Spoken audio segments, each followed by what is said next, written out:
Hello, everybody. Episode number 9 of the Gray Area podcast. My name is, of course, Giuseppe, joined alongside Terrance. Yes, sir. Of course, first thing we want to talk about, Terrance, is this might be the last episode of the Gray Area. Yeah. But don't fret. Area. Do not fret, ladies and gentlemen. We are not going away. We're going to be changing the name of the show. We will be premiering our new name on the episode number 10 next week. I'm excited. Yeah. It's about building. It's about branding. You know, we realize there's a lot of people that kind of copied, the Gray Area name. And to be fair, we came up with this, 6 years ago? 5-ish. It was 2016-ish. We came up with this name years ago when nobody had the Gray Area. Like, correct. We looked, we searched. No one had it. we know. Right, exactly. So obviously, we went on a little hiatus. So it's a few people that kind of very brief hiatus. Yeah, and you know what? I like that people kind of caught on to something that we were ahead of, and now we're ahead of something again. You know, so yeah. And what I think it's about evolution, right? Like, we're not the exact same people we were 2016, and I think we're going for something different. So it's about evolving. Oh yeah, absolutely. I love growing. I love being a better. If you're not growing, then you're going backwards. Yeah. So, of course, Terrance, I don't know if I've ever mentioned this to you before we get started. There was I heard that I used to hear this couple like arguing, like, I don't know where they are. They're somewhere in the vicinity of my windows.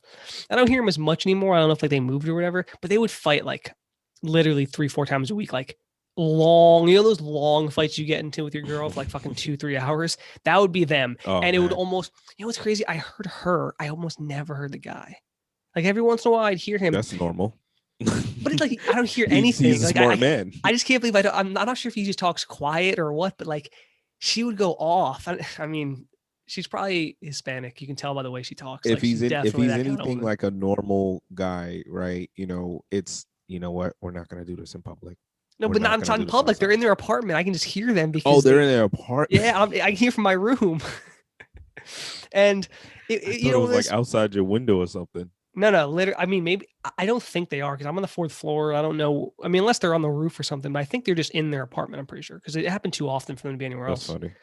But what was funny is they would go like hard, and they would almost always go like, a lot of times it would be like yelling, and then like an hour later you hear her start to cry, and it's like, oh Jesus, like, she's crying because she's just so angry, and it was just bad. It was like bad. And the funniest thing that ever came from that was one time I heard her go, "You are garbage, bro, garbage." And I think I recorded. I wonder if I have that somewhere. It was like hilarious. She called them garbage. She just said, "You are garbage, let me tell you something. Bro." You know what's funny but not funny? The things women can say to you to hurt your feelings. Oh, they are especially good at that. Who would have thought of saying you're garbage? Like, I bet you when she said that, he wanted to cry. I promise you, he wanted to cry. Like, because a woman calling you garbage, like, usually it's not there's like a reason behind it, though. Like, there's a reason she said garbage and not anything else. Yeah, but it's like, you know what? I can hear that from my bros. Like, like if we're playing a game or something, or we playing ball, and you like, yo, you're garbage. Yeah, but that's not how she said it, though. Yeah, she was like, "You are garbage." You see how women can take like a thing that's so simple and make it like sting. Yeah, like it's gonna hurt. Yeah. Like, she just called you garbage. You know what though? I was thinking about it at the time. This happened like a month or two ago. I was like, I must be doing something right in my life that no woman has ever called me garbage. Oh yeah. I mean, called garbage. That shit was funny though. Anyway, on to the show, Terrance. We got, of course, Black Excellence Year 2021. Black Excellence Year.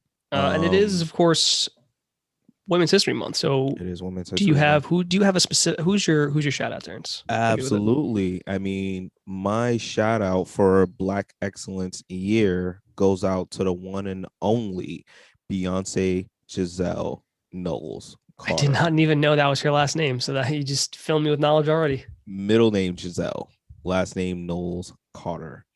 Married to the great Jay-Z Sean Carter.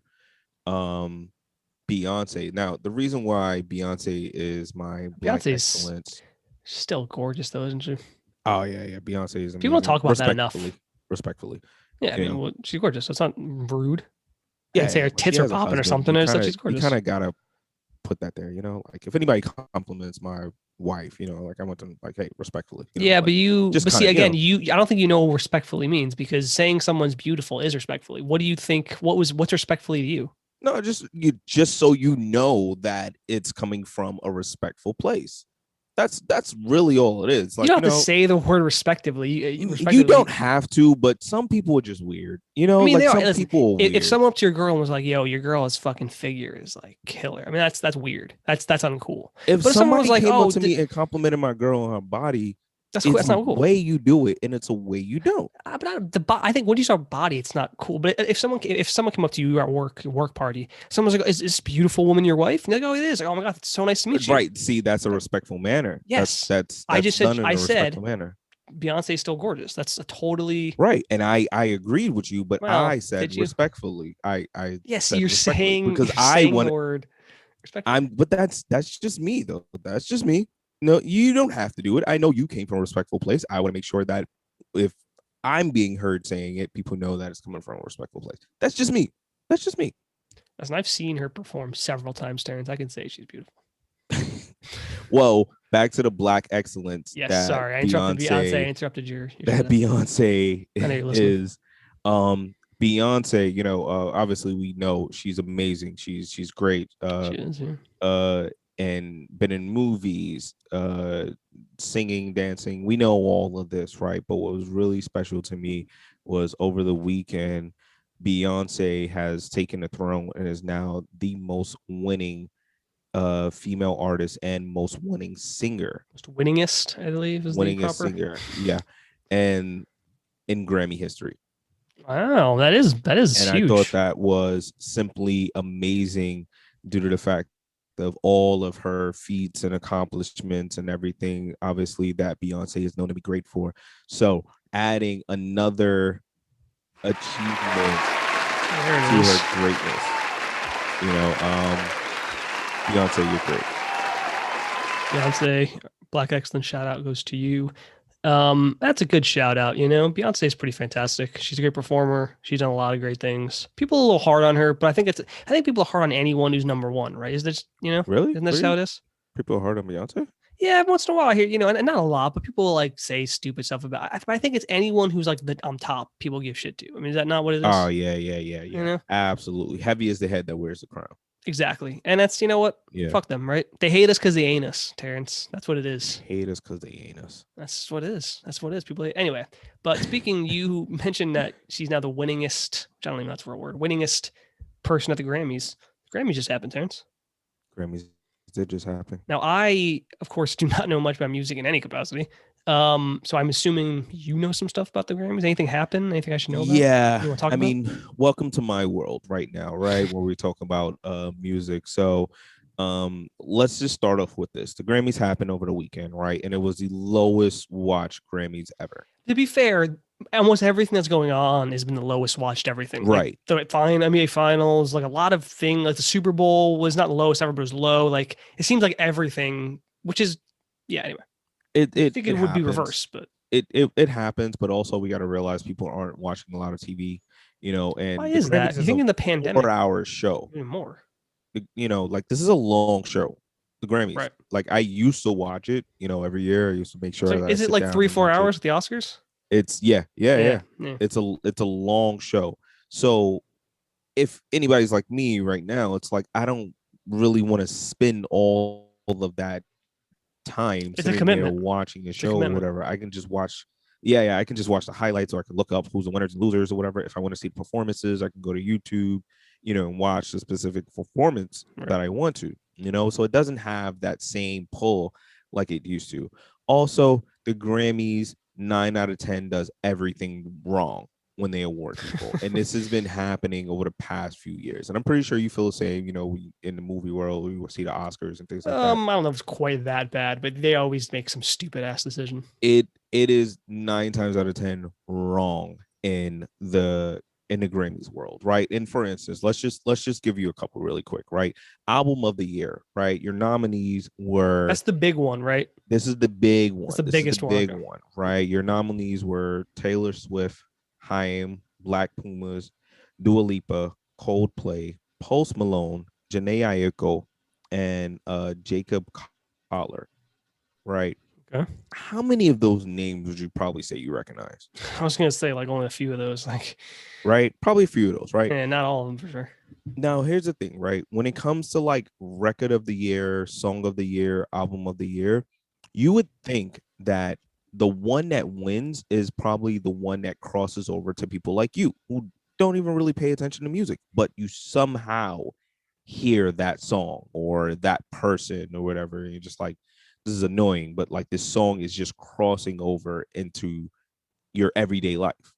So is that you say that's what you think should win is the one That's that's what like you the think most would known? should win. Yeah. But that Well, is doesn't that really happen the, with is that the the Grammys. category is best, not most popular? Well, album of the year is like, okay, your album of the year, which album was just like the best? And when you say best, like it's more so depending on successfulness of it. Okay. Correct? Okay. Well, I mean, I guess it depends on how they view it. Right. Now, another thing is that the Grammys is based on a voting system. So a lot of times, like, and in order to vote, you had been previously nominated in order to even vote for like the future winners or Like whatever part the of case may the be. whatever votes on it, right? Yeah, yeah, Oscars are the yeah. same thing. Yeah. Right, exactly. Right. Now the difference is like there are a lot of singers and performers that actually don't vote. And I can say that because I've done the homework and I realized that people that Beyonce should have won. I believe it was Song of the year that Adele won. And even Adele has said herself, I like, this remember is, this. I remember this. yeah, I like remember hearing about this is that. stupid. Like I should not have won this award. But that plays on the people that probably should have voted for Beyonce. There's a lot of producers and singers and performers that just don't vote. And then they get mad at the fact that the awards are wrong. Why Now people don't want to say, why don't they vote? Actually, that's I, another I topic I want to don't, talk about someday is like voting just for president and stuff like that. yeah, Why? just But that's voting in separate. general.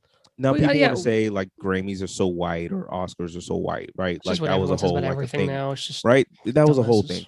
And it's like that's not necessarily the case. Is that If you they're have not a voting, then I job. don't know. That's your. If you don't vote and then you're mad at the result, that's on you. Right. You Sorry. have a job, you have something that, you probably should have you could have contributed to the change of this, right? Now here's another one. Record of the year, right? You had Doja Cat, Wait, Say sorry. So. What's the difference between record of the year and album of the year? Here's the thing, Joe. It's not record of the year. It's record of the year and song of the year. That there's absolutely no difference.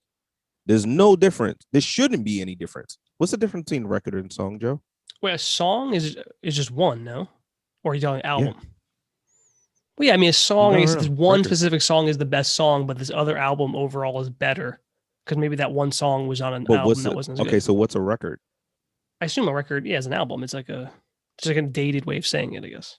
Okay, so even if you were to say that, there technically shouldn't be any different. Hold on. Is there song of the year, album of the year, and record of the year? Yes, there is. There's album of the year and record of the year. Yep. Well, I have no idea. I don't know what the difference. I don't know. To me, that sounds like the same thing. I would assume. It doesn't make any sense. And this is another problem that the Grammys has had is where they started creating categories out of nowhere. It at one The point, Oscars are and going through something like this too. Yeah, I don't know. they have categories like best urban contemporary R&B song. You know what it is, man? Part of it is that these people are like lobbying them because it's kind of like, how like we talked about, I think last week or 2 weeks ago, how kids games, they don't even have score anymore. Yeah. It's kind of like that. Like they want everyone to win. And this is literally what that is. Yeah, They're trying to add that's the way to categories. do it. And They did it with the Oscars. They really close to adding in like best blockbuster of the year, like just so that like Marvel films can get more recognition. It's like, well, why? There's the best film of the year and that's it. Why does yours? Because yours is popular. Right. Like there are popular films that win best picture.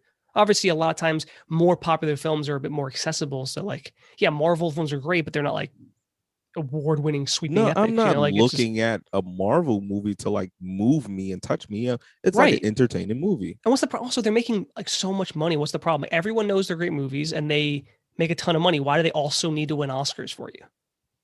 I mean, it's just like, but same thing. We're talking about the Grammys. Like, they're just adding categories so more people win. That's just all it is. Right. That's really it. Meg Stallion won rap performance award of the best rap performance, but she also won, new artist of the year. You know, my thing has been, what is a rap performance? Because Nas won rap album of the year. Is his album not the performance? Like, what is the rap performance? Is it just when she's on stage? Again, I think it's just, hey, how do we get more? On a quick side note, Terrance, you know who? I guess what's her name? Billie Eilish. Billie Eilish. Mm-hmm. Is she? Is she like someone's daughter? Not that I know of. First off, she's only 19, so God bless her for being this well known. Do you know what her full name is? No. Billie. This is why I asked if she's someone famous's daughter. Billie Eilish Pirate Bard O'Connor. I mean, her fucking middle name is Pirate. What is Bard? That? What is that? That's a celebrity name. That's a celebrity who pirate in it. Yeah, it's literally Billie, is there, and then it's Eilish, and then Pirate, Baird, and then O'Connell. Her parents were on LSD. No, but this is what some celebrities do to their kids. They name them like Jason Lee's son is Pilot Inspector is his fucking first name. Like these, so that's why I assume like your fucking middle name is Pirate. That might be a funny game for celebrities and people with a lot of money because it's just like, you know what, my child will never have to work anyway. So I think that's why. I think they know it's irrelevant. Let me just have fun with this and name my child Airplane Delta 47. Also, part of the problem, though, Terrance, is that these kids do not go to normal schools. They go to private schools with other kids like this.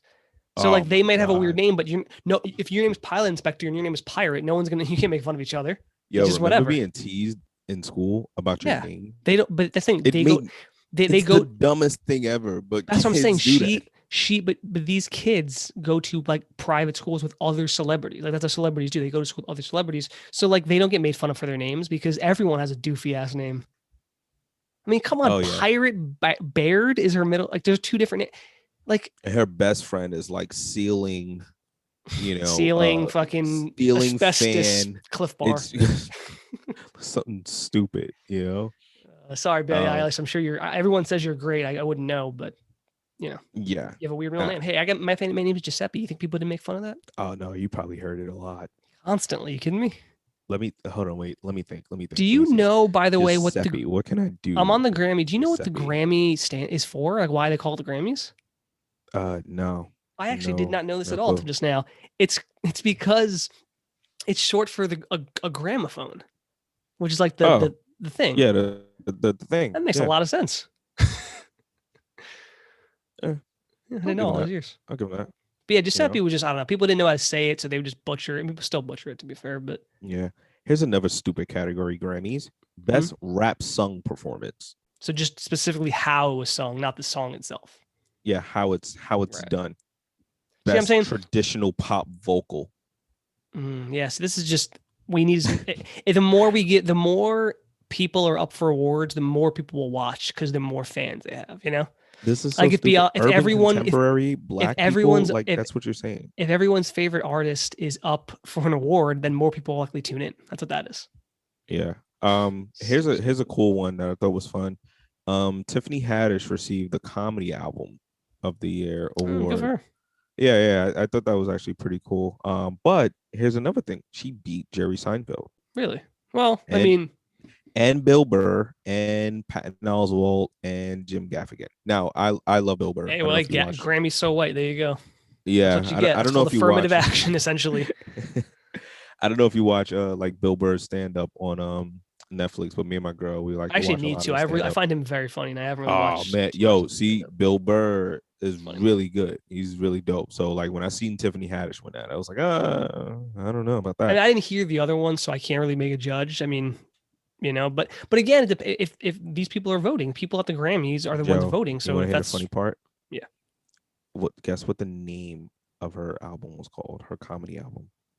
It has something to do with the Jewish heritage. Oh boy. I don't know. Maltslav? It's called Black Mitzvah. Is that related to anything Jewish, or it's just a play on the word bar mitzvah? Like, is she Jewish in any capacity? They talk about anything being Jewish? I think she's Jewish. There you go. I mean, not the worst name. If you're black and Jewish, it's not the worst name in the world to call it Black Mitzvah, I guess. I mean, it's not that hilarious. Here's a good one, and I think is a perfect segue. Score soundtrack for a visual of the year. The nominees were Ad Astra, Becoming. Ad Astra? Yeah. That's from like 2019, wasn't it? What the hell was I getting nominated for? Becoming, 1917, Joker, and why Star are we? Wars. This was these Grammys? This was 2021 Grammys. What happened to? Did we not have the Grammys last year? Did we not? Well, out of all those movies from 2019, I don't know why they're the 2021 Grammys. I don't know. Strange. Anyway. Star Wars: The Rise of Skywalker. That movie was so. God. Guess which one took it? I don't know. Joker. I don't know. Yep. Best original motion picture soundtrack. I mean, I don't really remember the music much, but you've seen the Joker movie though, right? Yeah. I thought it was overrated. It's good. It was same here. It's a good film, and I thought the obviously I think Joaquin Phoenix was phenomenal, but people gotta relax with that film. People were like, "Oh my god, it's best film in 10 years." Like, all right, come on now. Yeah, it wasn't better than Heath Ledger's Joker, even though it wasn't a full Joker movie as Heath Ledger was playing. Yeah, but and they both won Oscars, so there you go. Yeah, exactly. Yeah, that's it for the Grammys, though. Yeah, I mean, listen, I think unfortunately these things originally started, Grammys and the Oscars and all these things. They started to reward these people for their work. It makes perfect sense. And unfortunately, in the last for like 10, 20 years, they've started to try to make these changes to make like more people watch them. Because you said it is like a 3-4 hour event. And they want people to watch them. The damn thing. Yeah. But it's like, and like even with the Oscars, I don't know if you remember, I think it was last year's, maybe the year before. I think it was last year. They were going to do a thing where, in order to reduce the time, because everyone has ADD these days, they were going to sell like 4 or 5 like technical awards. They were going to give them out during commercials, so they wouldn't be on the air, so they could cut the time down. And a lot of people were pissed. They were like, "That's bullshit. Like, they deserve their time just like anybody. Why don't they get their time on TV? If they want an Oscar, it's a massive deal whether you're an actor or whether you're in sound or editing, whatever it is." Yeah. Those people were pissed, and then they ended up doing it. But it's like, I get that you need to adapt and change, but you don't need to like remove the entire ceremony just because you want more people to watch it, Yeah. I mean, look, it's hard to make winning awards popular or necessarily entertaining because there are a lot of people that are saying like, hey, like, yeah, this is a big thing for me, but this also doesn't define me. For a long time, right? Spike Lee was upset, that he didn't get an Oscar. Spike Lee can speak more to that. Spike Lee's such a hypocrite, though. That's the problem. This is my problem. Okay, so I don't really know the history behind. Let me give you a quick history of that, Terrance. So you, of course, remember a few years ago, Oscars So White, like 2014, something like that. Yeah. So when they did that, my problem with that was it's worth bringing. Like, so Spike Lee and I think Jada Pinkett Smith like led the charge on that. So while I agree in a sense that there's not everyone who was nominated is white. The problem is that the way they went about it was it's the Oscars. And it's like the Oscars don't give a shit. Oscars? Yeah, the Oscars don't give a shit. The Motion Picture Academy. Yes. Because it was Oscar so white, boycott the Oscars. That was their thing. But my problem, Terrance, is that that's not the problem. The problem is, why aren't more people of color in these big movies? Because that first year they did it, I was like, okay, so who got snubbed then? Who do you think gave an amazing performance? And there was like nobody. There was like no, because they didn't snub anybody. You think black people just aren't getting opportunities? Yes. People of color are not getting opportunities. That's the problem. Getting them out at the Oscars isn't the problem. That's like if you got shot in the stomach, Terrance, and I was like, don't worry, I'll Band-Aid it. You're not bleeding. You'd be like, okay, great. I still have a bullet in me. I'm bleeding eternally. That's what they did. They attacked the surface, not the actual problem. And that's why I wish they would have put that effort in something bigger.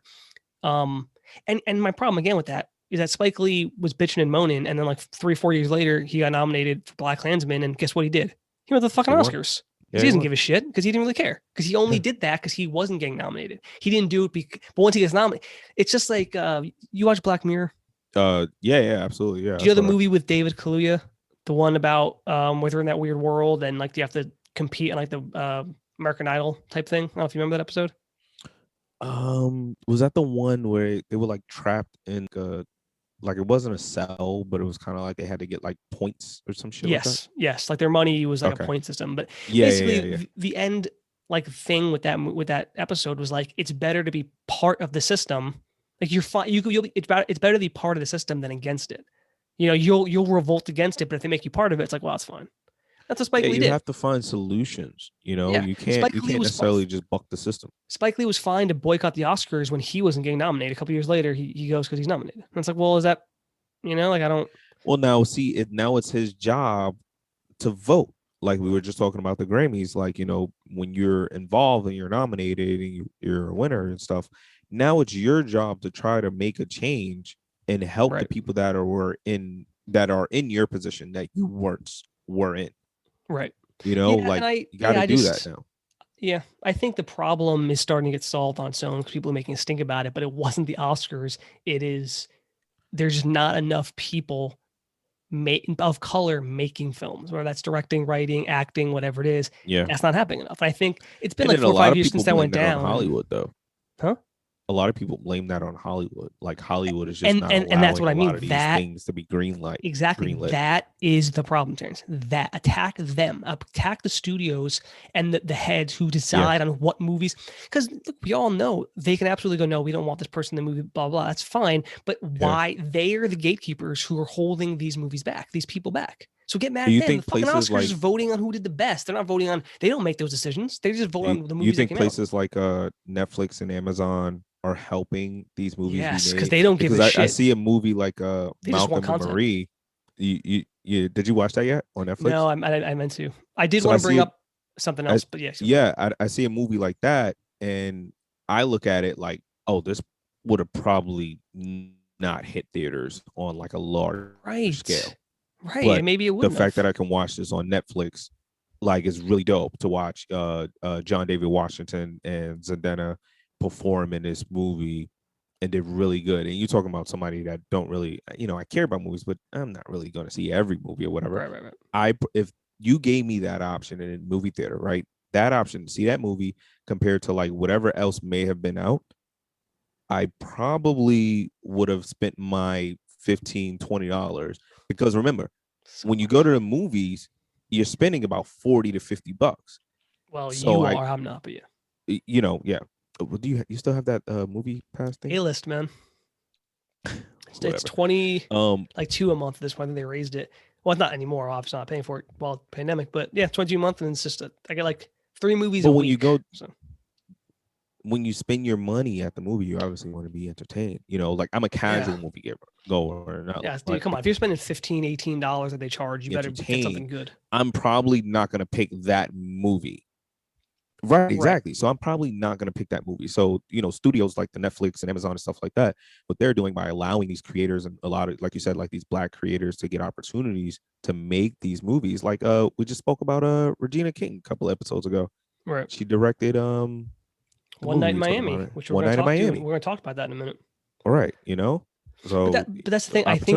I think places like Amazon, Netflix, they are more modern companies, so as part of that's there. But I think more importantly, they don't give a shit. They want you to produce good content for them. They don't give a fuck what you're doing. I think more than anything, that's the way they are. They're like, here's money. We believe what you said. Make it. I think that's why I like their TV shows. There's no set amount of episodes. There's no set amount of time like per episode. They just let the creators do what they want because they're like, what do you think is best? We don't want you to do 22 episodes if you think you can do it in 10. They want those episodes with, if they can do in 10, then like, well, you know what, if people like it that much, then we win. Like Ozark is amazing. And if they would, in 22 episodes per season, it probably wouldn't be as good. So yeah, Terrance, let's talk about the Oscars. So I didn't realize the Oscars were getting it because normally they're announced in like January, but different times. I didn't know they were getting announced on Monday, and I was going to bring up anyway was I did watch Judas and the Black Messiah over the weekend. You finally watched it. It's funny. It's out of Netflix. It was out of HBO Max, I think on Sunday. I think I watched it on like Friday. I meant to do. I'm just busy as fuck right now. I feel you. What I think of the movie, I thought it was fantastic. I thought it was a fantastic film. I thought the acting from top to bottom was fantastic. I was just depressed at how life before cameras, when cops could just burn down buildings and do whatever they wanted, is like, fuck me. You feel bad for the people who lived back then, man. I Oh, love movies like this. You know, based loosely based on true stories and true events. You know, yeah. What's and it very makes much me based on that. yeah, it makes me think and it makes me want to like go back and watch the original. Like after the movie was over, I wanted to find the PBS Right, right. On original what happened? yeah, Yeah, the original interview. Yeah, yeah. Yeah. I wanted to find out whatever. yeah. I still Spoiler alert, by the way. never got around to it. If you don't want to spoil, skip ahead 30 seconds. Yeah, we're gonna have to like put this in the description to Terrance, like I skip ahead. cannot believe that the dude who played Judas, right, whatever his name was in the film, I can't remember. I can't believe he killed himself the night it premiered. Like he gave that one interview, never gave any before that, and then just fucking killed himself. Oh yeah, I looked into that. yeah. Of the yeah of Like, the so he, interview. yeah, that really happened. He apparently tried to kill himself. I think like his friend pulled him out from like jumping out a window, and then he later on the same night drove into like traffic on purpose. Yeah, Crazy. I'm gonna try to find his name. Like it's It's gotta real. That be all really happened. I always look into these things. But anyway, Terrance. So I want to go over a few things with the Oscars. So people were pretty happy because they were. So something you just mentioned, right? You just said Netflix, Amazon, they don't seem to care, right? Well, in 2020, where almost no films were in theaters, it resulted in a year where the guy name is William O'Neill. Just right, so William you know. O'Neill. So it resulted in more Oscar nominations for people of color than ever before. So I don't know if that has anything to do with it, This but year? yeah, it's super diverse. So let me go over. So Best Picture, Terrance, is the biggest award. It's what film was the best, essentially. Judas and the Black Messiah got nominated. Beautiful. Also, a quick shout out to Ryan Coogler, who is doing exactly what you just said, which is once he started to make it, he's now getting other. He produced Judas and the Black Messiah. Yeah. So he's yeah. not, that's saying he directs films. He also is producing and helping other people get their vision made. So that's phenomenal. The Trial of the Chicago 7. I don't know if you saw it. I mentioned that. I saw that. That was Very really good. good. I saw that. I gotta find this film Minari. Have you heard of this film? I didn't even hear about it until the Oscars. Minari? No. It's about like this Korean family who moves Who's to that? Arkansas in the 1980s and has to like, or the 60s, I think, and has to deal with like just racism and dealing with building a farm. Yeah, yeah. You know who's in it? The guy, the kid from The Walking Dead. The not the kid, but the Glenn. Glenn. Yeah, Glenn is the lead. Dope. Yeah. I like Glenn. Yeah, I love him. I'm separate. And Mank, which is also on Netflix, so I need to watch, got nominated for Best Picture, so that's cool. Best leading actor, Terrance, as I predicted several shows ago, Chadwick Boseman in fact got the Oscar nomination, which is awesome. Do you think it's he passed away and we're gonna help him, kind of award him for these things? Because I hate those, but I also want people to think about that too, because it's like while the person is here and they're doing great, like we should give them their flowers while they're here.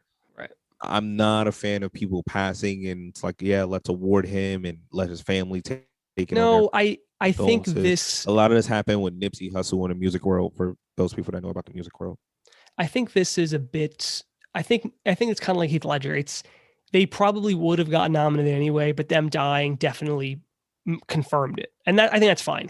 Chadwick Boseman probably would have gotten it anyway, but he died. Yeah. He passed, unfortunately, and but anyway, Stephen Yeun, who plays Glenn, got the Oscar nomination, which is fucking so cool because I love him as an actor. I'm glad he got that attention. I like that. Viola Davis also got nominated for Ma Rainey's Black Bottom, along with Chadwick Boseman. I gotta watch this movie. I told you, like, I don't know if I said this on this show or like I haven't even seen it. Like, I don't even know where it's available. But yeah. I gotta be in a mood to watch those like old school black movies. Right. Like I can't just like throw it on. Like I gotta be in the mood to kind of see those things. Like when people watch like Roots and The Color Purple and stuff like that. Like I gotta be in a mood to see. I feel you. I feel that. Yeah. For certain like films, you're like, this is like, it'd be kind of heavy in certain aspects. You're like, I gotta really. I don't. Yeah. I don't really just want to throw that on. It was like because I don't got nothing to watch. I'll find something else to watch instead of that. What's so funny, man? After I finished watching Judas and the Black Messiah, before this movie came out, I brought up Lakeith Stanfield, right? And I was like, I love this dude. He's been in a ton of films. I wish more people knew him. So this is what blew me away, Terrance. And as I watched Judas and the Black Messiah, I was like, man, I hope this gets him more like leading man roles. Like he's deserving of it. Terrance. Lakeith Stanfield, yeah. Terrance, yeah. Lakeith Stanfield and David Kaluuya both got nominated for Oscars. And in something I've never seen happen at the Oscars ever, they both got Best Supporting Actor. I've never seen a film basically say there's no leading actor in this film. I think they just didn't know. I don't know. I've never seen that happen. It's quite strange. But bro, that's so fucking awesome. He's an Oscar nominee now, man. Like we got to get him on this podcast, and now get him on, get him out of the moaning room and get him on the show. So we got to get Lakeith on somehow. I'm sorry, I'm not in the movie world, but I am in the music world, and something really cool happened while we were talking about the Oscars. The best live action short film, Two Distant Strangers. Joey Badass is in this movie, who's a Brooklyn rapper or whatever. Really dope Joey dude. Badass. He also was in Mr. Robot. And the show was really good. Yeah, he did a really good job in Mr. Robot as well or whatever. And to keep it all the way Brooklyn, KD was an EP of this movie. Was he? Yeah. Oh, wait, what movie? Two Distant Strangers. Oh, there you go. All right. It's nominated for Best Live Action Short Film. So I'm going to check it out. It's like 30 minutes. What if KD got an Oscar nomination then? Probably not. I would have heard about that. Right. He Best live action short film. Right? What's the name of it? Two Distant Strangers. No, he wasn't nominated. Two Distant Strangers. Trevon Free and Martin Desmond Rowe were nominated. Well, it's just they based off of who was not usually executive producers. You have to be like a producer, not an executive producer. Oh, so you don't get the award if you're an EP? No, I mean he's still part of the film, but he's not specifically. Cool. Anyway, still shout out for keeping it all the way Brooklyn. Fuck yeah. Leslie Odom Jr. got nominated for One Night in Miami. Yeah, he did a great job on that. He played Sam Cooke, I believe, in that movie. Yes, he did. Really good job. You mentioned that a few weeks ago. I gotta watch that film as well.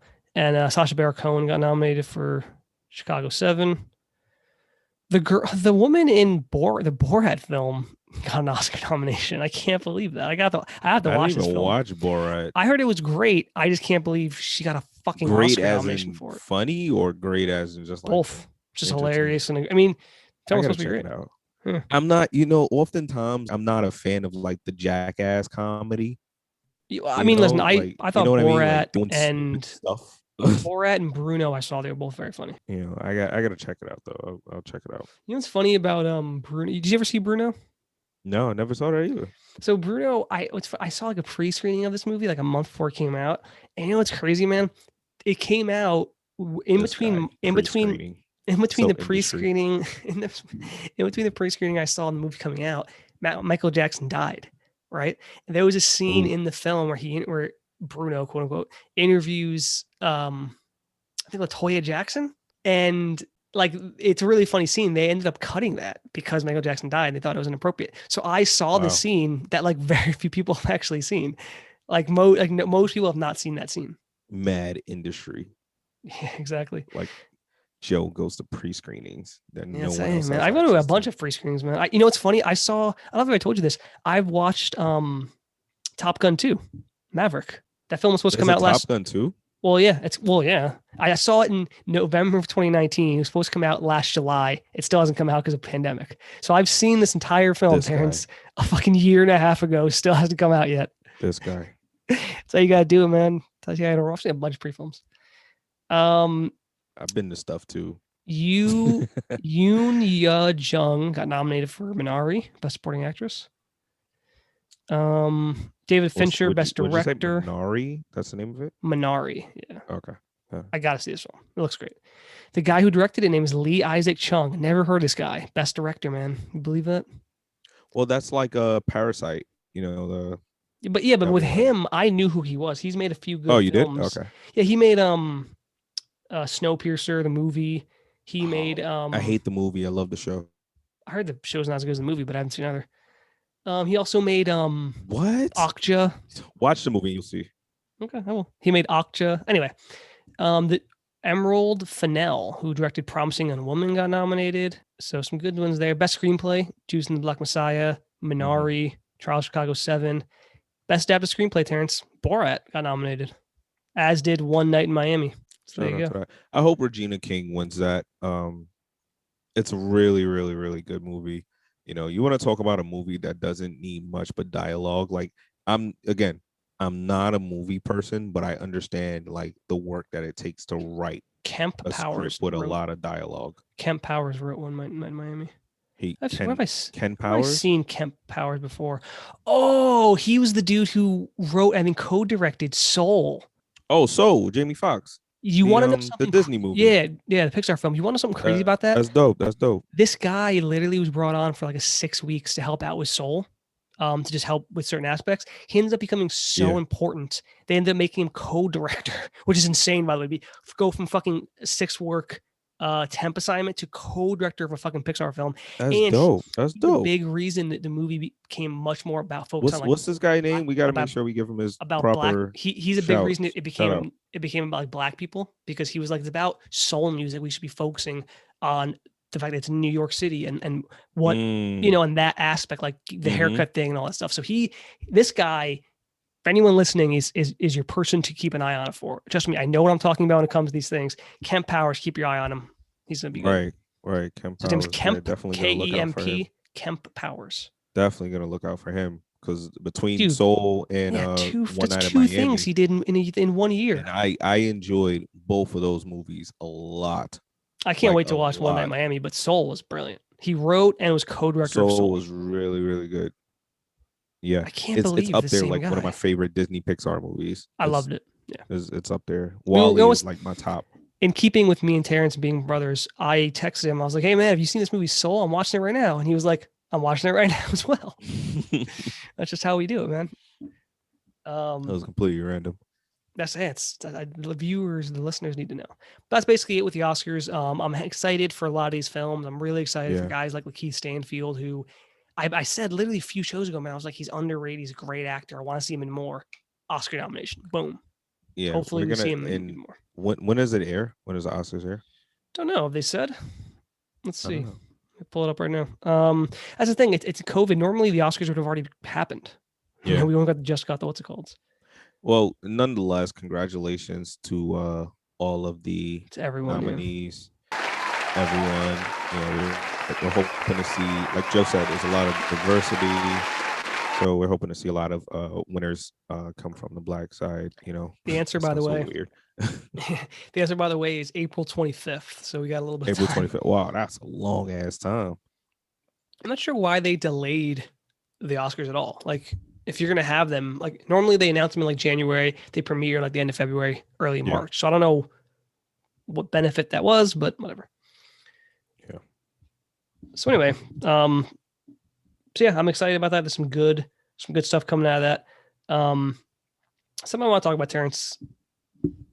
I got a story though.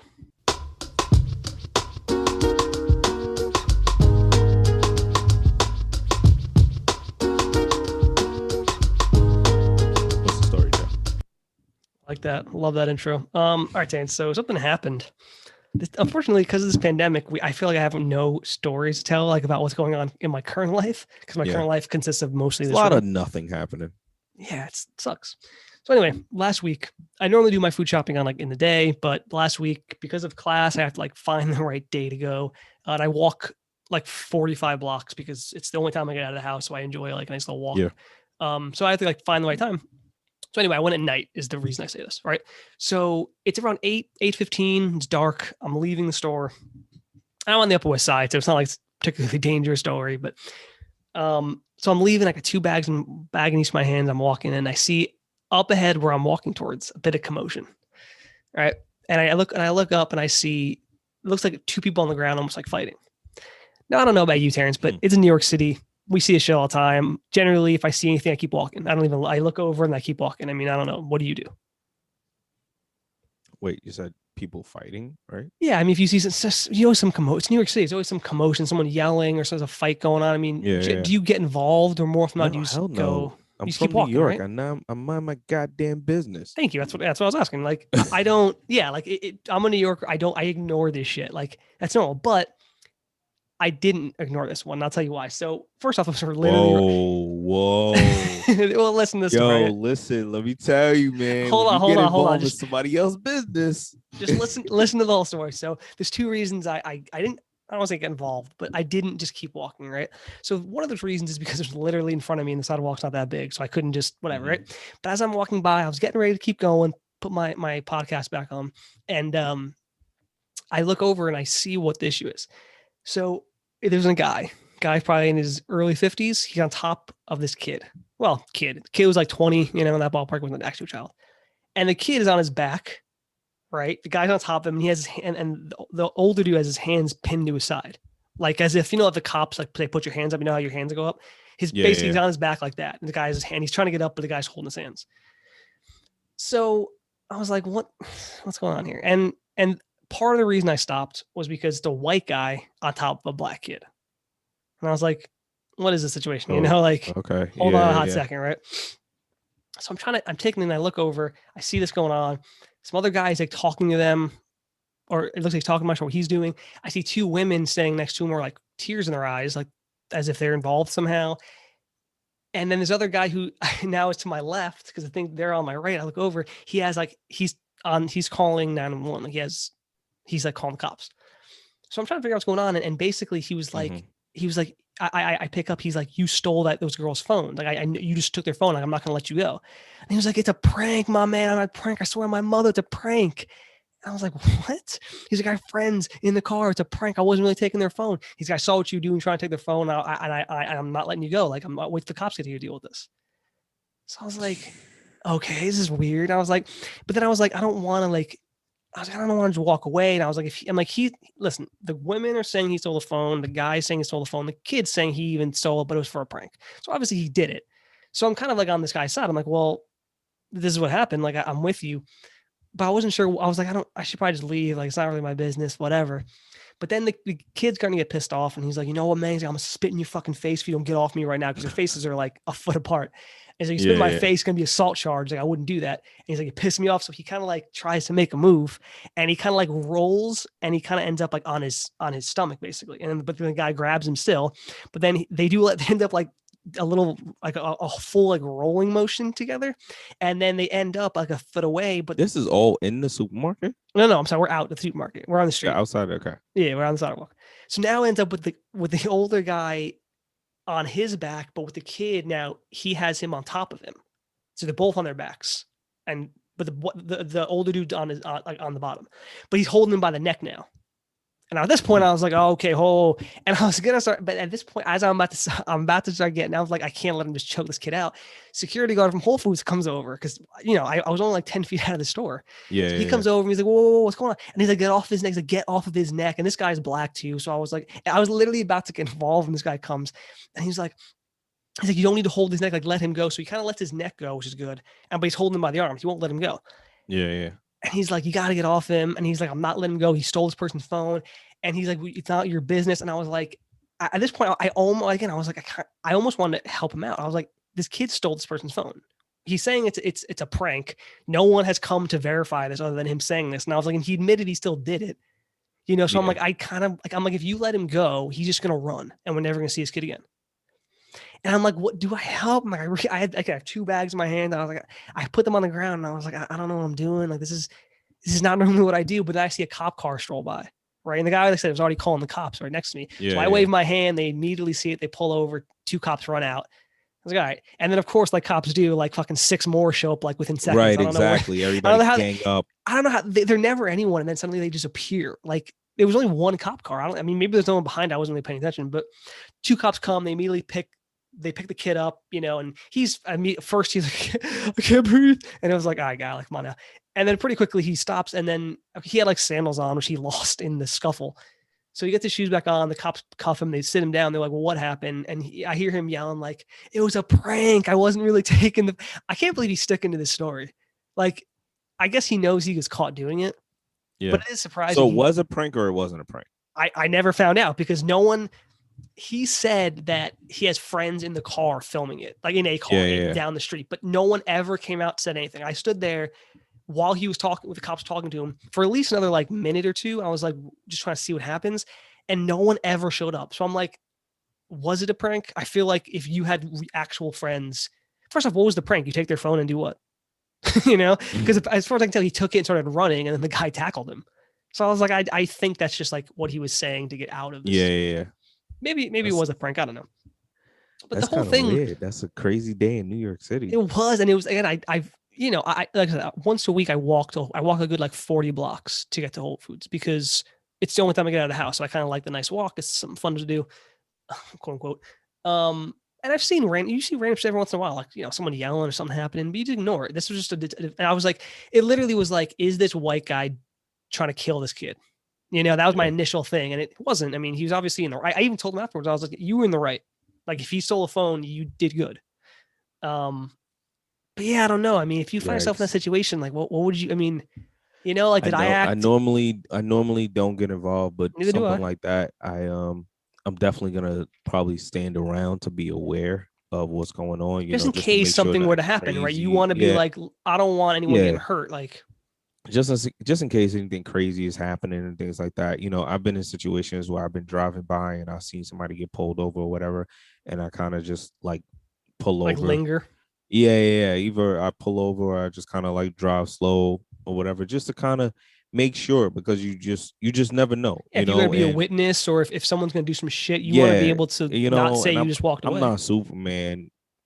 Yeah, I'm not Superman, so I'm not here to save the day or anything like that. But I am a person that has, well, I like to think I have great morals, Right. and I just want to see things done the proper way. Look, if the person is guilty, they're guilty. I never want to see a murderer get off, right?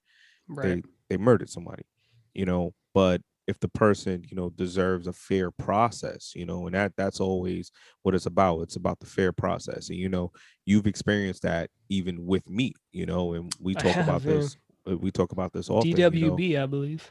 Right, exactly. Like it's crazy because a lot of white people don't really understand what that is. But you, as being a friend of mine, was literally in the car with me several when that times. happened. This happened a few times with me and you. Right, exactly. And other people. So Like, you I remember you've when seen this. what was that dude's name? Simon. Remember that time we Simon. were Oh, going to right, Mariella's exactly. thing? Yeah, Right, exactly. a few different Yeah, times when we something like went that's out happened. or whatever.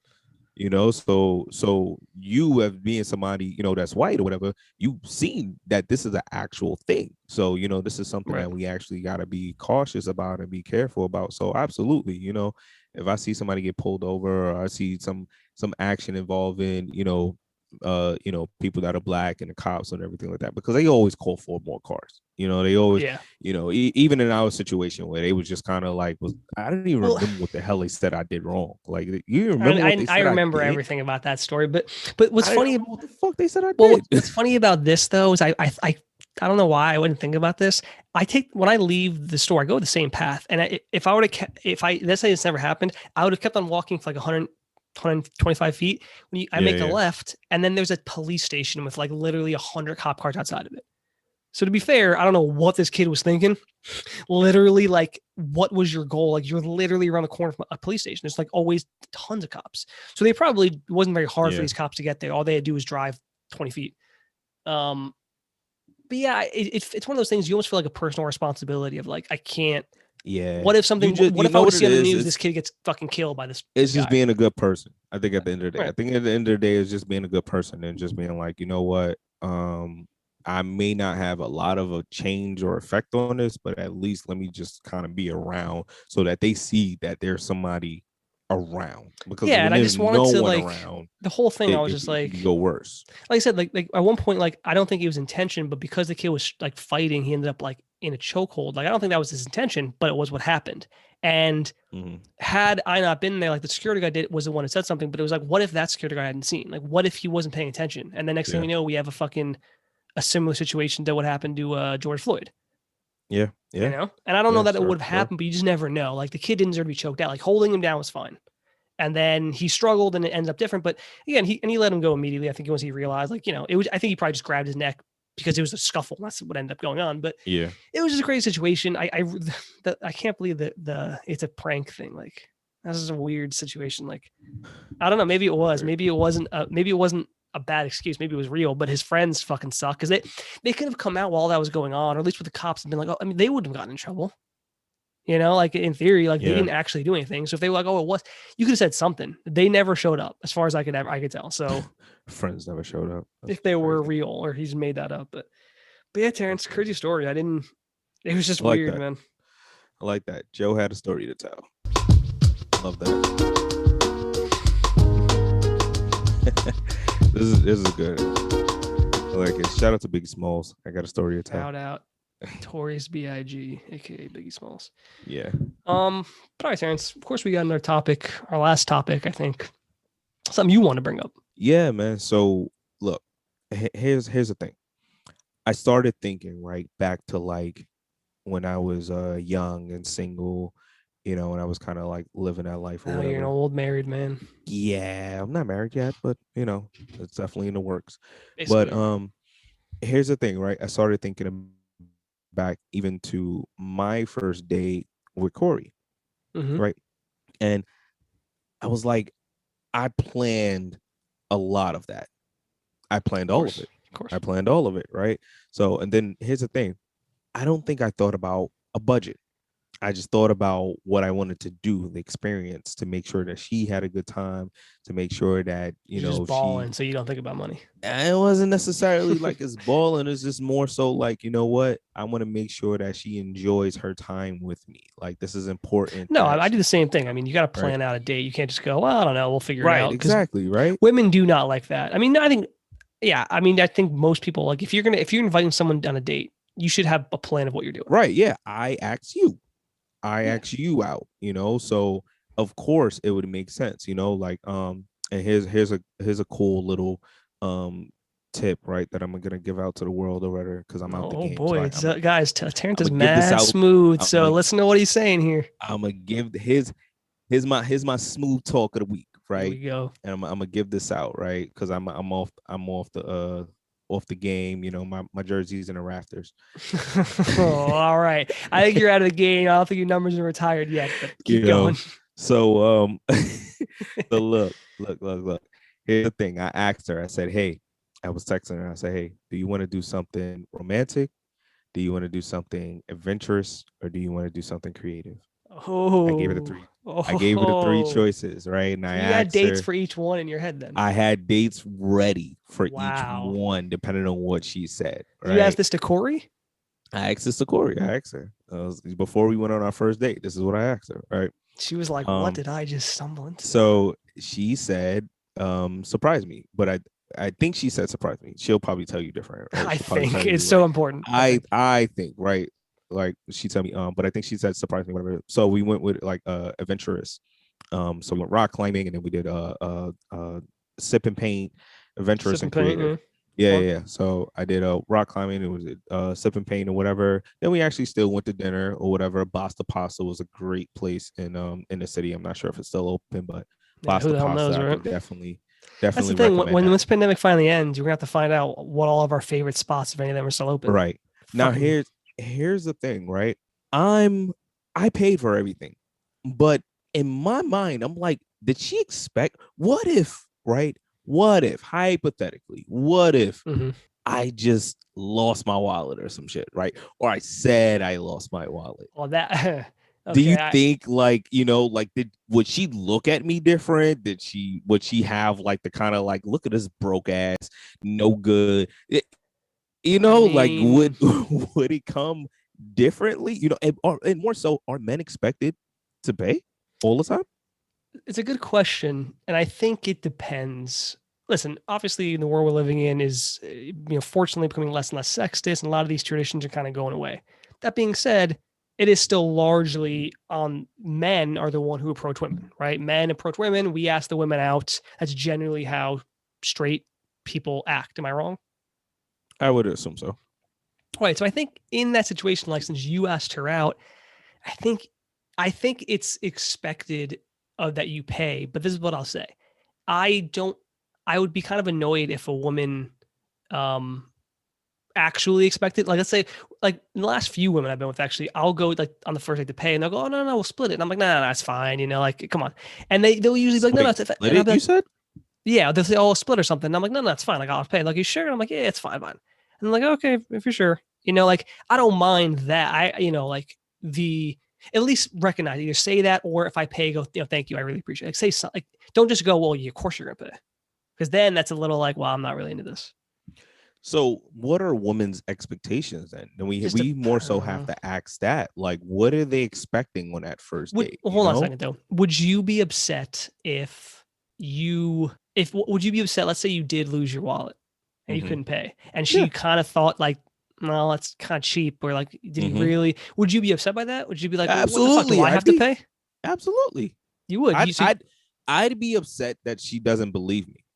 Right. That's what I would be upset about. What if you got there and you were like, "All right, you picking this one up, right?" Would you? And she I was like, would never. If she's like, I would "Excuse never, me," but excuse me, and you I were like, would "Oh, I'm never. sorry. What's the problem? Why can't you pick this one up?" I would never, but I wouldn't say I haven't heard that situation has happened before. I mean, listen, I of course would always pay, especially on the first like couple of dates. If once you become a couple, things are a little different. You know, obviously it's depends on the situation, like sometimes money, whatever. But yeah, if you're gonna invite a girl out or a person out in general, I think if you're the one inviting, like it's kind of on you to pay. Yeah. I mean, I don't know, is that wrong?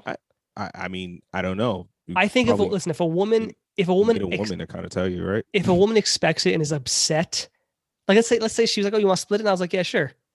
I don't know. Does she have a right to be upset by that, Terrance? We go out to dinner and we split it. You think it's okay if does she have a right to be upset? I'm asking you. I think know. No. I think no. I don't know. I'm on the fence about that one.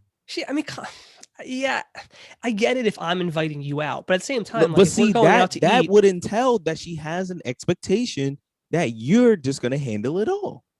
That's what I'm saying. Here's the thing: we also just met, right? That's the thing. Like you talked about last week, where it's like peacocking essentially, right? Like part of it, in a sense, almost you're like, "Oh, I'll pay." Like you're kind of almost not showing off, but you're still like, "Hey, like I got this. It's fine." But, oh my god, I've never had that, but I don't even know how I would feel about that. About what? Like a woman just being like, "No, I got it." No, I'm saying that's the guys say. I've never had a woman say, "I got this." I've had like I said, the last few women I've been with have been like, if I'm going to pay, like, are you sure you're going to pay? I'm like, yeah, it's fine. Or like, oh, you want to split it or something? I'm like, no, I'll take care of it. And I don't mind that. Like, that's being polite almost, right? Like, are you sure? Like, I don't, like I can pay my own way. Like, no, it's fine. Like, yeah. But yeah, I don't know. I would be annoyed if like the check arrived and she was like, all right, well, here you go. Like, excuse me. Like, I don't know. It's one of those things like, I almost feel like I'm going to pay, but you should almost act like you don't. Like almost polite to be like, no. Like, well, we should have a female correspondent for this, Terrance. Yeah, let's see if we can get a female correspondent. See if we can get someone in. Let's see. Oh, hello. There she is. Hello, how are you? Welcome to the gray area. Hi. Who do we have on the line? Gigi. Hello, Gigi. How are you? My name's Giuseppe. Hi. What's up, T? Hey, Jay, what's going on? I know everybody calls you Gigi. I literally just found that out like a couple of months ago. Have you been calling her the wrong name for years? I've been calling her Jay for years. To be fair, why didn't you correct him, Gigi? Because it doesn't matter. It doesn't matter. But remember, Joe, I told you black people have a thing where we don't say the person's full name? Yes, yeah. I remember I told you that. Like, we just automatically create a nickname. So even if she said Gigi, you'd have been like, G. Pretty much. The only time I hear my name is when like I'm in trouble, like or something serious happens. Mm-hmm. I feel you on that. Yeah. If my mom says my first, middle, and last name, you're like, oh, I fucked up. So it just came up. Yeah. But no, Jay. So we brought you on the show, right? And I thought this was a really interesting topic to bring you on the show about, because we were speaking about expectations that first date expectations on that first date, right? Now, we've never encountered a situation where a female even offered to pay for anything like that, or even kind of like wanted to go Dutch, or it was even. I've encountered that. Yeah, I said I did. You've encountered the going. I've had Dutch women situation? who will be like, if I go to pay, will be like, oh no, you sure? Or I've had women even be like, well, we can just split it, and I'm always like, no, it's fine. Like, I'll pay for it. Like, being polite. But did she offer to go Dutch?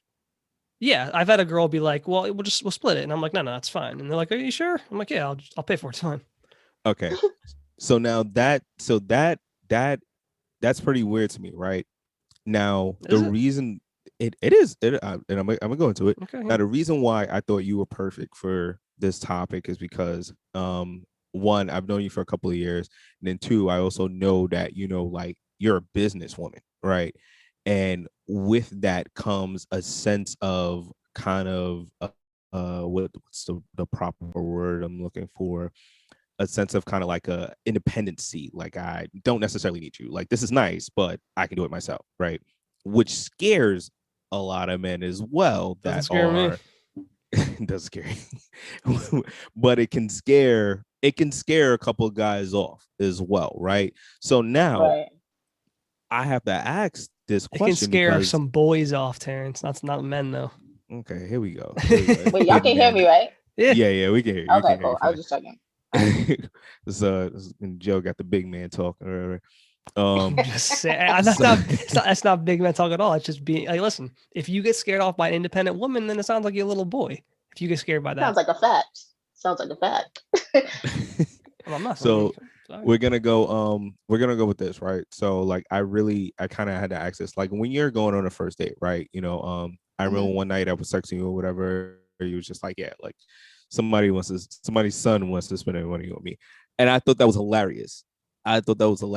But like, did you have any expectations when you're going on that first date with someone?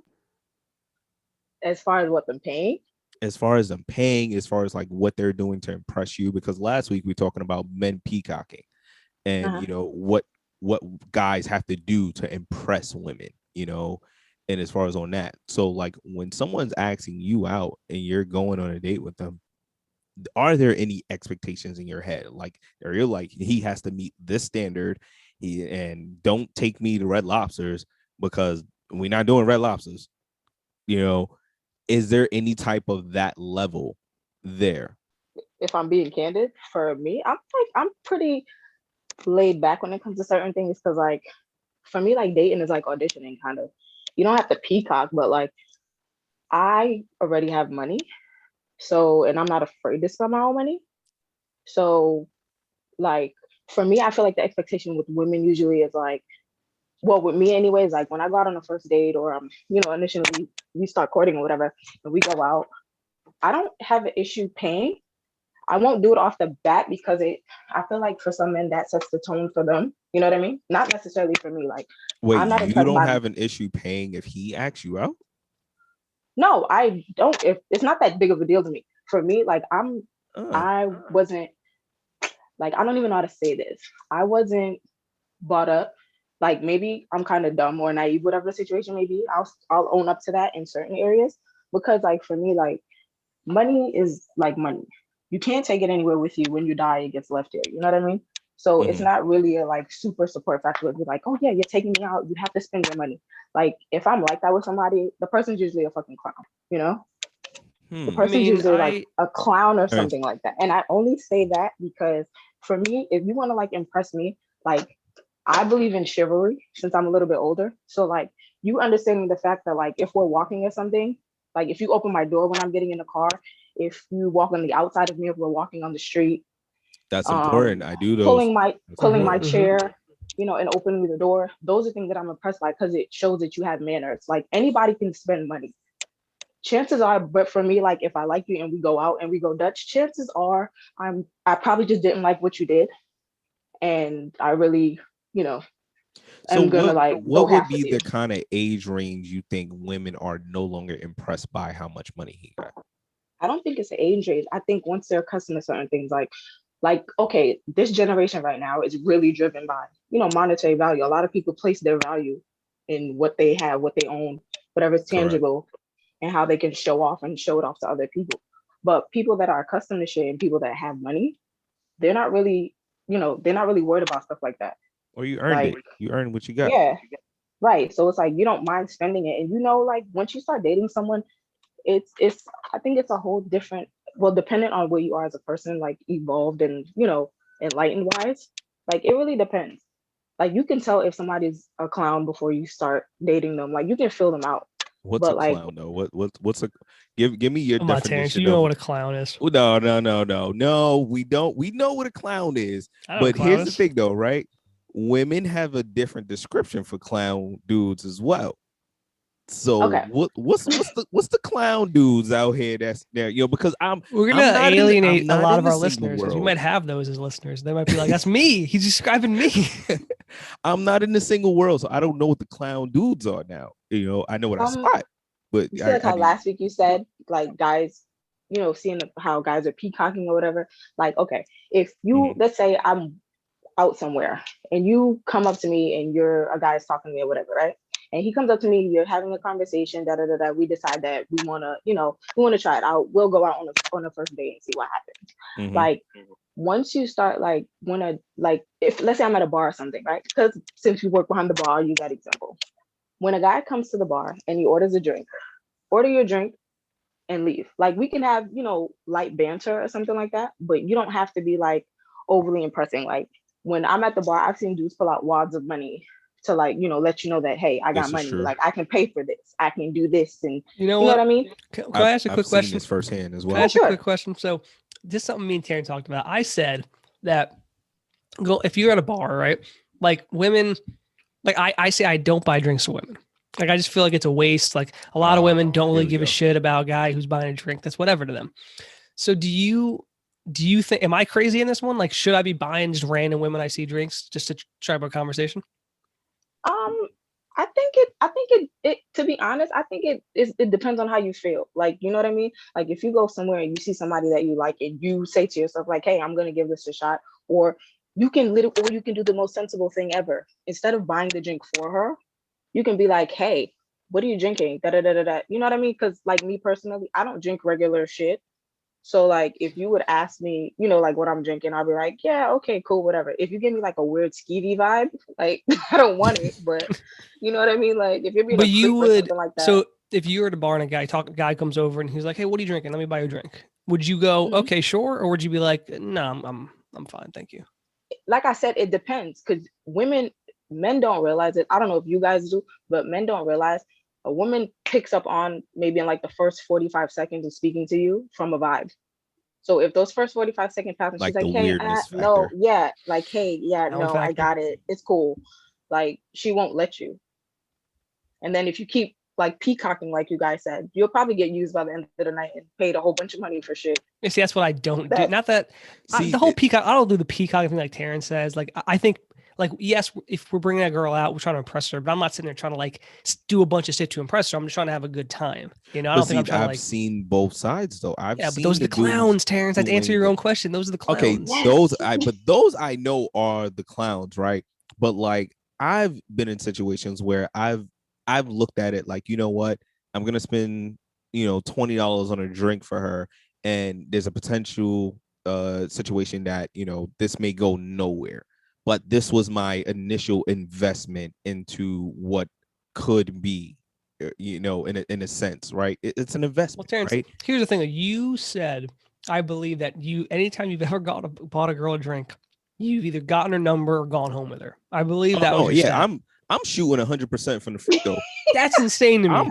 That's insane to me. That's that has never failed for me. I will not sit here lie on this show. The issue is. You know what I think the issue with Terrance and Giuseppe? Well, he's a different kind of creep, but what is your issue? Not even that. Not even that.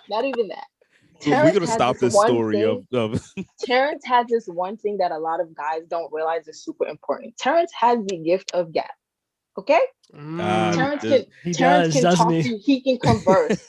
Like Terrance, like watching him from being behind the bar, just like interacting with regular people, doesn't matter who it is. Like some people have the gift of gab. They're conversationalists. They can talk. They pick up on, social cues. They pick up on body language. That's a whole different story. Like Terrance is a whole different kind of unicorn. I don't even know.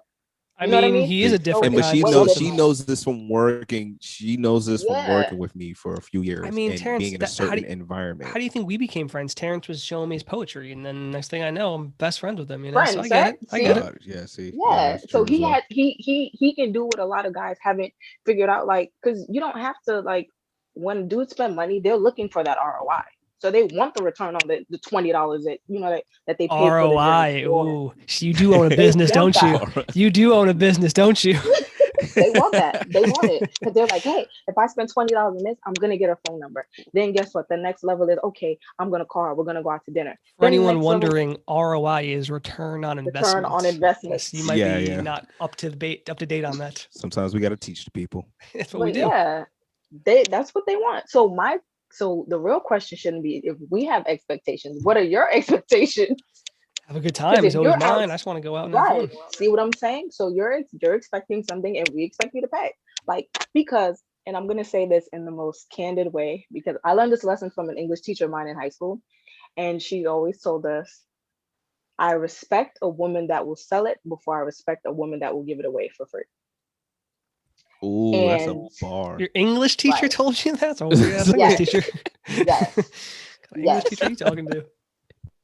Yes, she did. That's a straight up English teacher. She was she was really hardcore, but like I I can understand it, you know what I mean? Because you have women out here that are just like, yeah, dropping draws for, you know, Red Lobster, and I'm Yeah, nothing against Red Lobster Terrance because knows I'll go those there. women. Apparently, according to Right. him, he's finding I them mean, every time at the I bar. He used to used be to. in that world, so I'm not even gonna act like Yeah. those women don't exist. They do Yeah. exist. Here's the thing, though: when you get to a certain level in your life as a guy, right? When you get to a certain level in your life as a guy, you start to seek out certain women, and you both can speak to this from knowing me and seeing the development of chicks I used to mess with to the person that I look at as my future wife. So there's a difference in what I'm looking at, as a guy, and it's like, what, like we said, the ROI, like I'm gonna spend this $20 or whatever, I'm gonna buy her a drink or whatever, I'm probably gonna get her number. I already know once I get her number, I'm probably gonna talk myself into her panties within a couple of days or That's whatever. just a terrible way to look at it, but all right. But that was then. Those are the kind of people that you are dealing with, though. Right, exactly. And But that's the okay. kind of person I don't want to be, which is why I probably don't go to a bar and approach Yeah, women. but you can do it a classy way. And I probably don't know how to do it classy because I was a trashy ass person back then. So Yeah, that's but for sure. Different kind of creep, Terrance. yeah, It's growth. yeah, It's growth. exactly. It's growing.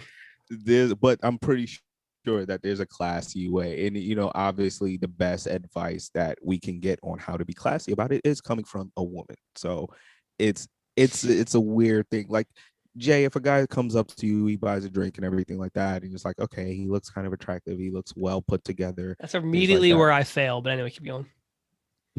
Like, see, no, that's another thing as well, because I don't give a damn.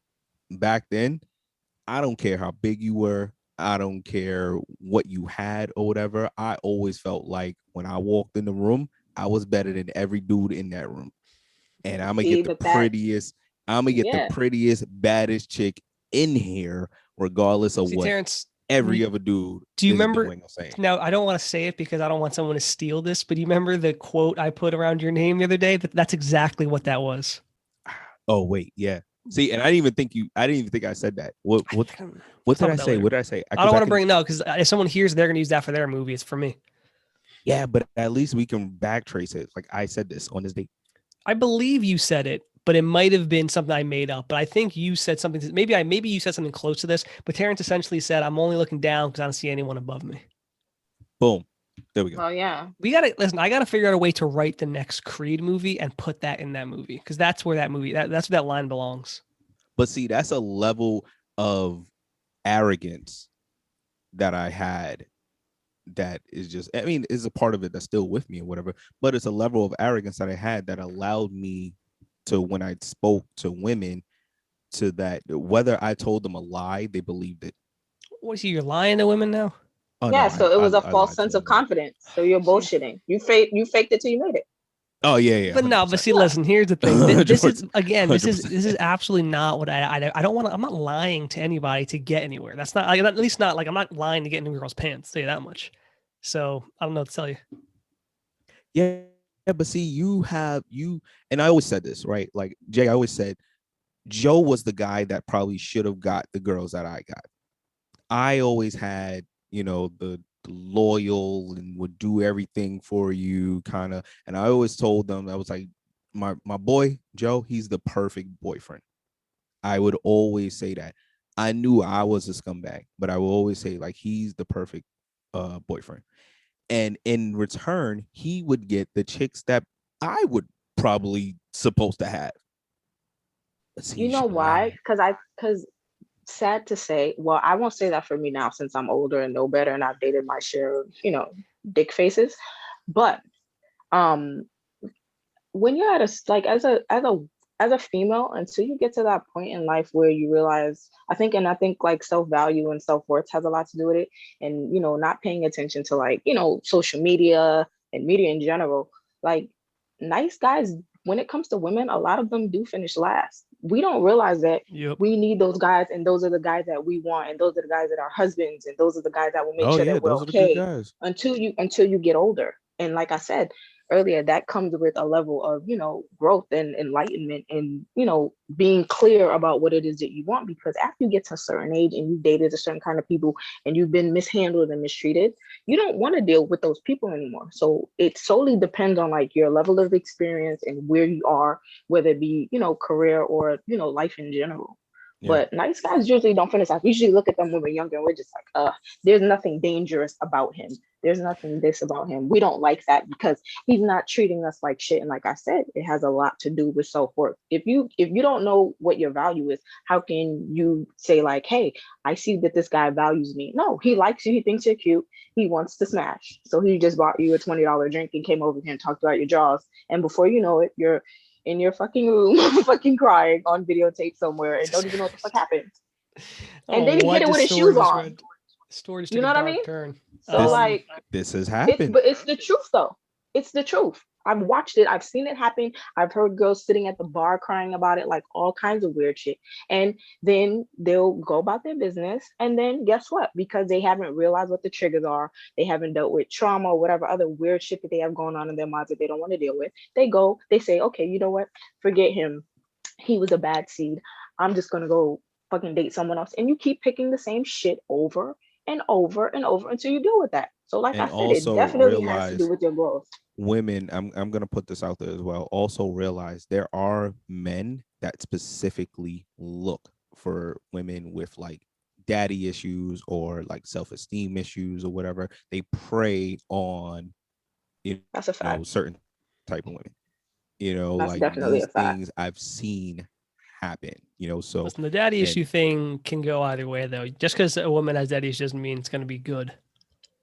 No, I'm saying I've been with both. Definitely, that like you said, the daddy issue thing can go either way, right? Yeah, it can make you a better person or it can make you worse.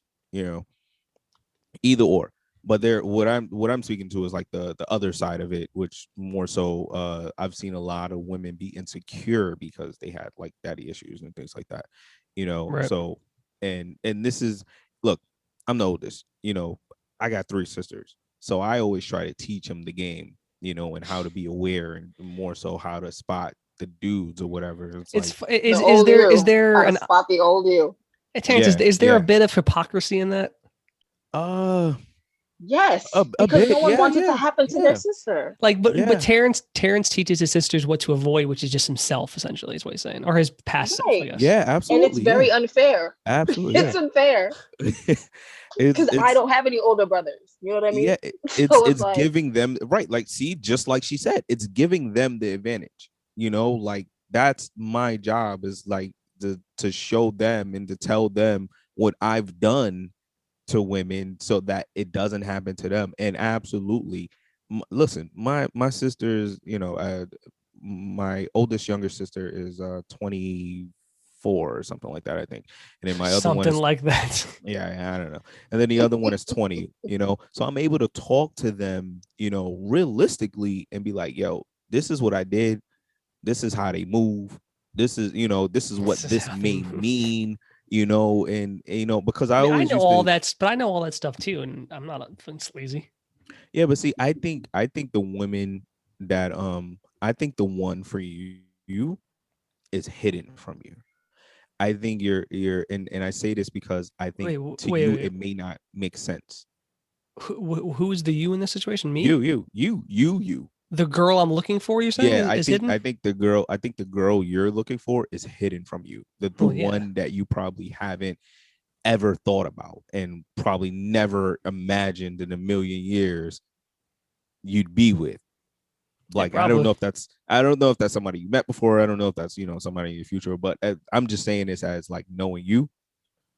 I think that person is somebody that you just don't expect.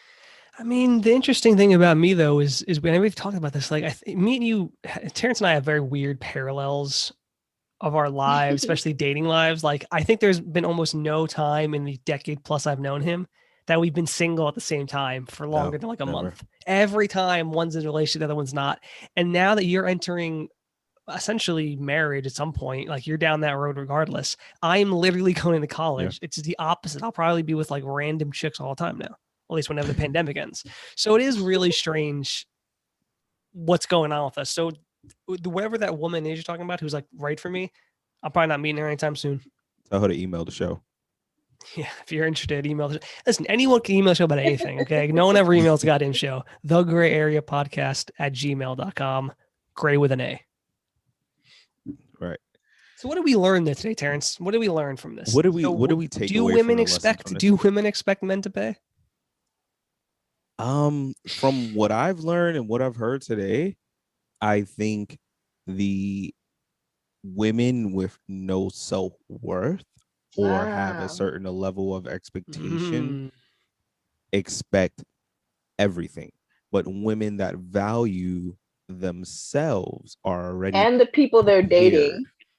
So if I go out on a date and the woman and the people that are dating as well expects me to pay, I know that like she doesn't really value herself. No, not all the time. Like some women, like don't misconstrue what I said. Like we're even regardless of whether or not I have my own money, I'd like to be taken care of. But for me, like how people start dating and their entire world becomes consumed with this person. I don't ever want to be anybody's entire world, because then one, that means you have nothing to do, and then 100%. Two, that means that you expect me to be there, and that breeds a level of codependency, and I don't like that because I'm my own person. Speaking the truth, Gigi. But for me, like, yeah, I can pay or whatever, but I also like to be taken care of. But it should be equal. It should be an equal balance of give and take, because it's not going to work. That's what I was saying with Terrance. Like, if I'm out on a first date and the check comes and the girl is like, "Here you go," I'd be like, "Well, okay, I wouldn't be super thrilled about that." But if check came and I went to pay and she's like, "No, we can," and I was like, "No, it's fine." Then I prefer that. That. What? Wait, would you let her pay the next time? Right? I probably wouldn't let her pay for the first few dates. If we become like into a relationship, it's a little different. Then it's like it's almost shared money. But what were you saying, Terrance? No, I have to throw out the situation, right? Because shoot, if we go out on the first date and I forgot my wallet, like I forgot my wallet. Now you don't guys pull that. Oh, I forgot my wallet. I don't. But that's what I'm saying. Like, and I'm telling you, like, we're sitting there, the bill comes and everything like that. When I'm like looking for my wallet, and I'm like, I forgot my wallet. Can you take care of this?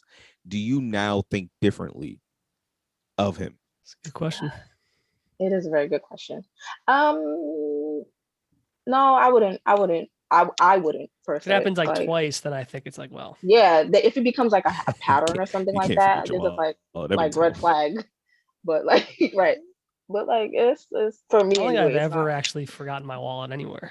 So it's really it will money will never be that deep. It's nice to have, but it will never be that deep. Okay. Well, yeah, I guess that wraps it up. I mean, thank you so much for being on the show, Gigi. I think you gave us some. I mean, Terrance seemed to have learned a lot. He was spitting some truths just now. You hear that? I definitely did learn a lot. Wait, before you go, Gigi, please plug your business. Make sure people know where they can our first sponsor. What you do as well. Straight from the source, Terrance. This is our first sponsor, the commercial from the source. Here we go. So my name is Jareen, and I own Caramel Customs.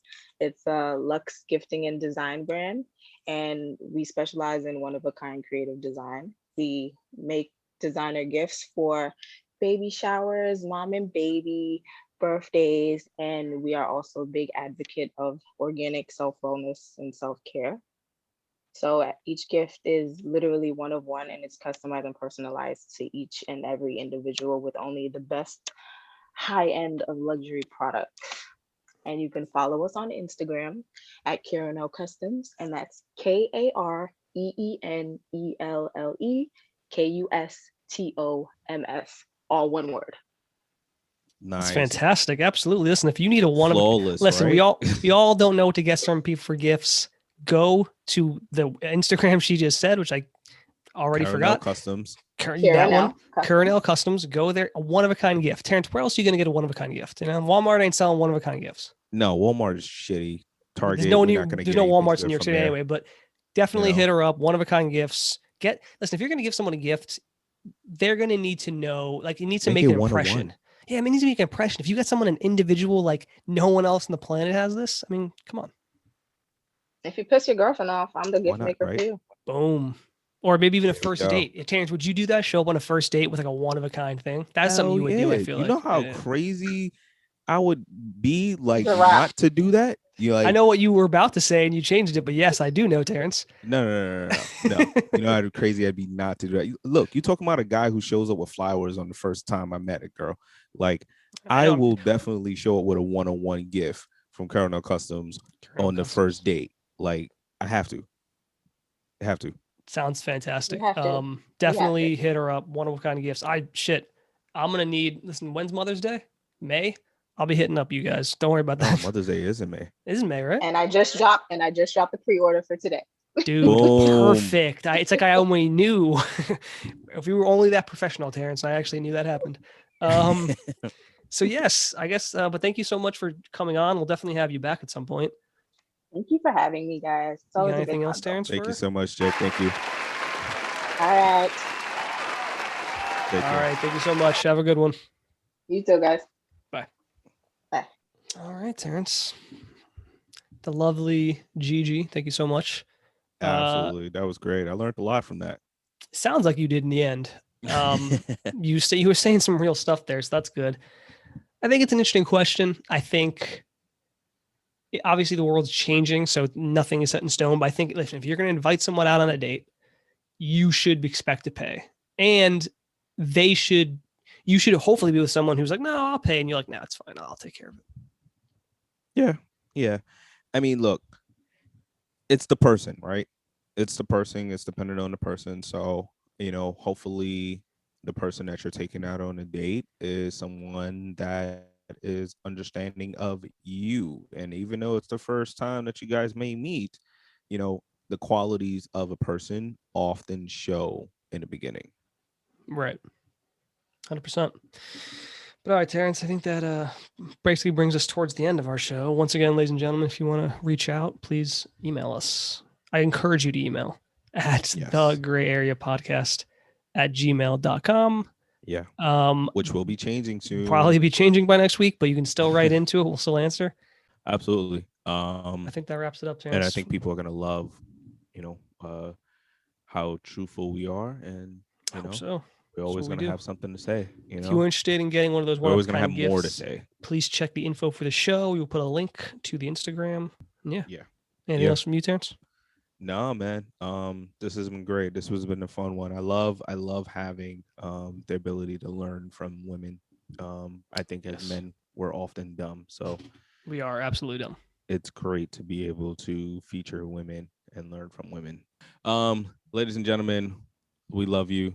You could have been anywhere in the world, but you're here with us, and we appreciate that. Peace. Peace.